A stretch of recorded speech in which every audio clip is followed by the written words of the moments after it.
बिहार में बीजेपी की जीत से कॉम्पिटिटिव एग्जाम्स वाले एस्पिरेंट क्या सीख सकते हैं?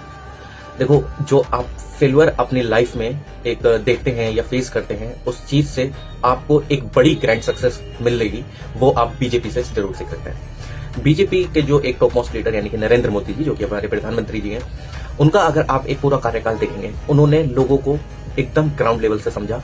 मतलब उनका जो एक एक्सपीरियंस है वो इतना है कि उनको जो सक्सेस है वो आज देखने को मिल रही है। मतलब वो कंटिन्यूअसली प्राइम मिनिस्टर की पोस्ट में, आप देखो, मैं उन सब चीजों पर बात नहीं करना चाहूंगा कि ये जो मुद्दे चलते रहते हैं अपोजिशन वगैरह ये सब, लेकिन मैं आपको कुछ चीज सिखाना चाह रहा हूँ कि उनका वो जो एक एक्सपीरियंस है वो आज उनको कितना बेनिफिट कर रहा है। उनका जो लोगों से कनेक्टिविटी थी, जो उन्होंने उस समय सीखी, जिस समय वो प्रधानमंत्री भी नहीं थे या उस समय वो मुख्यमंत्री भी नहीं थे, बट आज उनको वो कितना ज्यादा हेल्प कर रहा है। सेम विद यू, आपका डेली का अगर कोई भी एक मतलब आपको लग रहा है कि आप कोई भी एग्जाम दे रहे हो, उसमें फेलियर हो रहा है या कुछ भी हो रहा है, बट आप कंसिस्टेंसी से, पेशेंस के साथ आप लगे रहिए, अपनी जो कमियां हैं आप उन पे काम करते रहिए। ये नहीं कि आप अपनी कमियों को एक्सेप्ट ही नहीं कर रहे हैं, आप उनको एक्सेप्ट करके उनको एक तरीके से दूर करिए, तो आपको एक ग्रैंड सक्सेस देने को मिलेगी। यही आपको बीजेपी के जो top most leader Narendra Modi ji हैं उनसे सीखने को मिलती है। ठीक, यानी कि वो स्टार्टिंग से तो प्रधानमंत्री नहीं थे ना, उन्होंने चीजें सीखा, ग्राउंड रियलिटी से चीजें सीखा। उन्होंने ये देखा कि मतलब कि किस तरीके से लोगों को इन्फ्लुएंस करा जा सकता है, किस तरीके से कम्युनिकेशन स्किल होना चाहिए। मैं किसी भी पार्टी के ऐसा मतलब ये नहीं कह रहा कि आप इसको सपोर्ट करो वो करो, बट मैं आपको सीधा बता सकता हूँ कि कम्युनिकेशन स्किल आप नरेंद्र मोदी जी से सीख सकते हैं। मतलब कि किस तरीके से ग्राउंड लेवल के लोगों से कनेक्ट करना है वो बहुत अच्छे तरीके से उनमें आता है।